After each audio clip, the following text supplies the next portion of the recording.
Planning a full day at Epic Universe? Here's what you need to know.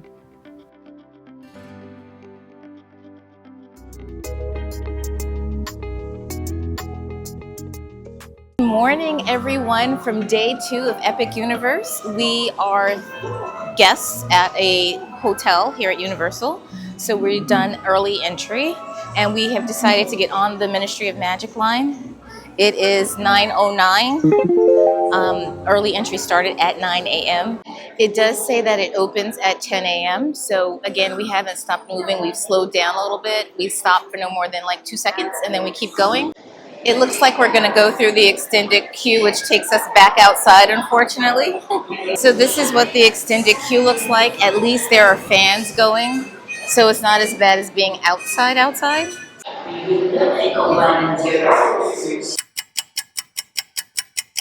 It's 10 o'clock on the nose now. Let's see if we start moving. And then at the end of this, I'll tell you if it's worth it when we add up how much time we actually waited.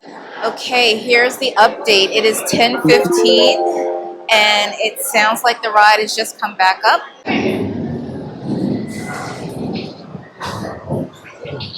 We are officially online. Okay, now that we are in here, the line is at least continuously moving. So fingers crossed that it stays up and we actually get to experience this ride. And I don't mean to be that person, but I'm going to be that person. After this wait and the delay last night and then today, this ride, the things this ride needs to be. We'll talk about it after. I'll let you know if it was worth all of this. Stay tuned. Oh my goodness, it's happening. We're going beyond the waiting room at the Ministry of Magic.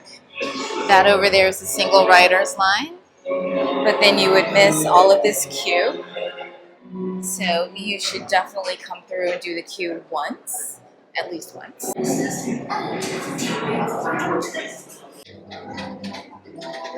Oh, and you can hear typing coming from this closed window. Typing, like with a real typewriter. For such a delightful lad. Okay, we have entered Dolores's space. You notice we've gone from purple to pink, and there are cats everywhere. Even if she did know, especially if it involved broken timetables. Higgledy apologizes for the mess that you see before. Higgledy will strive in the future to undo such horrible. Okay, so here's the thing. Universal has put in some more stairs. So if you have mobility issues, do let the cast members know. Do let the team members know if you have mobility issues. And hopefully there's an elevator that I don't see that you could take up if you could not take these stairs. That right corner. Just right behind the bus. That right corner. That right corner right now. There's a Harry Potter ride in the other park, and I thought it was even better. It's a similar ride. I don't know if that's a spoiler alert, but it's a similar ride. The way it works, obviously it's a different theme, different storyline, but it's a similar type of ride. It's not as much action, I would say, as the other ride. So to me, it's not worth that way. So let's talk about my thoughts on Harry Potter and the Ministry of Magic. That queue, hands down, is one of the best queues I've ever seen. It is super immersive. The only thing that comes close or rivals it is Star Wars Rise of the Resistance. In fact, the only ride that comes close to this ride and rivals it is Star Wars Rise of the Resistance. And I would give the slight edge to Star Wars Rise of the Resistance. And I am a Disney fan, and I'm trying to be objective here. Q goes to Harry Potter, I think the ride itself, because it is a ride in 3 parts, goes to Star Wars Rise of the Resistance. The thing that colored my experience was the wait for the ride. We waited over 100 minutes, which is normal for this ride because there was a delay in opening. So just know that that is an issue if you decide that you're going to rope drop this ride. It doesn't open for early park entry for resort guests. It opens at 10 o'clock with the park and it can be delayed. Even with the delay, we got moving about 15 minutes after the ride was supposed to open. It was not worth that long of a wait. I say that you have to do this ride. You absolutely must try it. I think it's a fun ride. I think it's the use of the screens and the animatronics and the practical sets. It is seamlessly done. It is a gorgeous ride. I just don't know if I would wait more than, say, 45 minutes for it. No more than an hour, tops. I would wait for this ride. I'm just a little disappointed. So be careful. I have my favorite YouTubers that I watch who've been here and they've really talked and said amazing things about the ride, which a lot of it was true. But sometimes once you hear all of that and everyone's talking about how wonderful a thing is, when you get to experience the thing, it's a bit of a letdown because it's been talked up so much. So just be aware of that. It's an amazing ride. And at the same time, I'm not going to tell you not to wait like 3 hours for the ride. If you really want to ride it, I think you would be disappointed at the end of a 3-hour wait. I think you would enjoy it more after a max hour wait for the ride. Beautiful ride, beautiful queue. I would ride it again tonight if I could wait 45 minutes or less. If I could just walk right on, I think it would be worth it. That is my honest opinion on that ride. And sorry, I know that's going to get a lot of hate, but it's an amazing ride. Just, I don't know if it's worth a 2-3 hour wait. Okay, so the boys are going to take a ride on Dragon Racers Rally. While they're doing that, I am going to go into Mead Hall. Okay, they have salad, they have meatballs, they have salmon, they have turkey wings, they have sausage links, they have a barbecue platter. This is Mead Hall. I'm just going to take a spin around so that we can see what it looks like in here. It looks like a Viking dining hall, as you might expect. Look at that throne there. And over here is where you go to order your meal.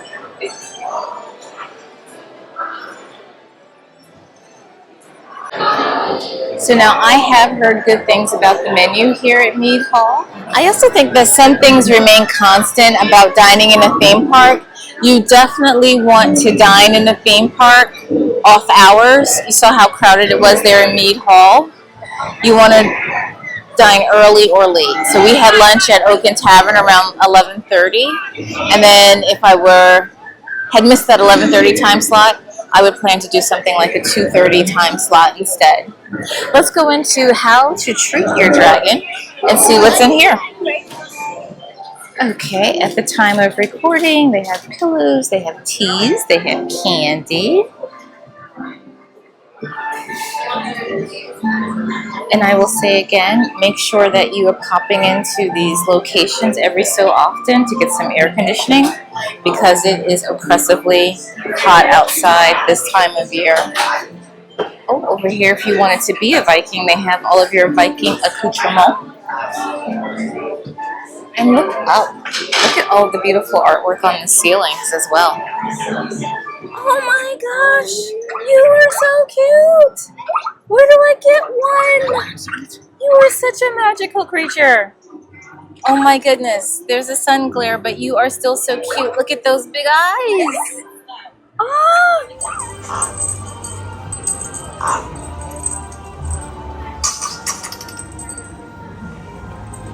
My goodness, how exciting. How's your time in Paris today? Are you having fun?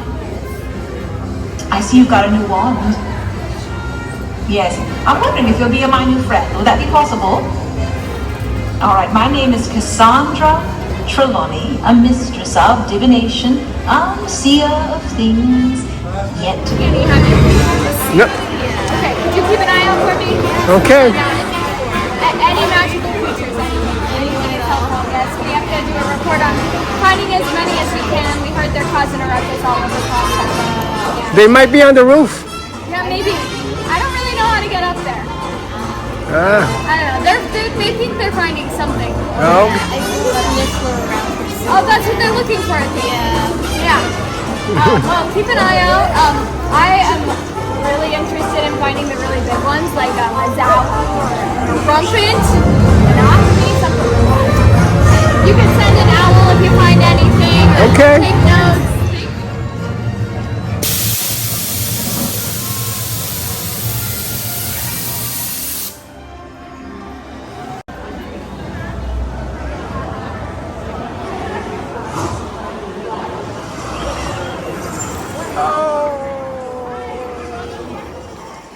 Well, we are at the end of our epic adventure, and I wanted to give you our full thoughts on Epic Universe at the end of a full day. I think the first question that needs to be asked and answered is, can you see everything in a full day? I suppose it's possible depending upon the time of year and crowd size. If you absolutely want to see everything in a single day, you probably want to get the Express Pass.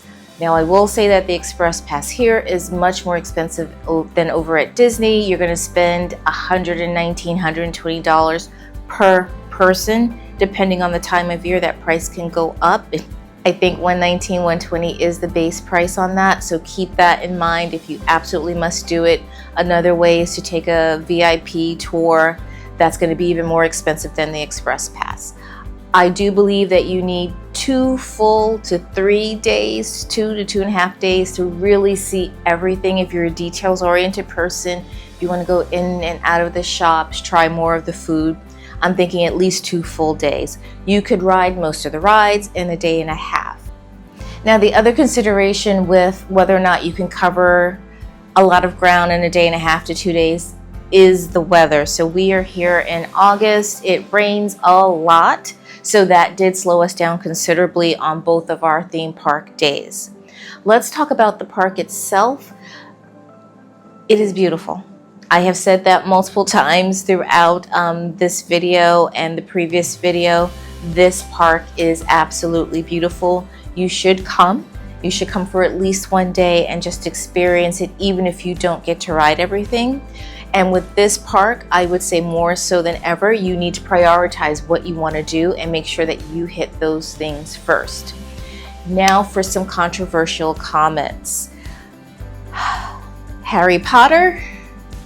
And I said this earlier, I have had a moment now to really think about it. Harry Potter versus Monsters Unchained.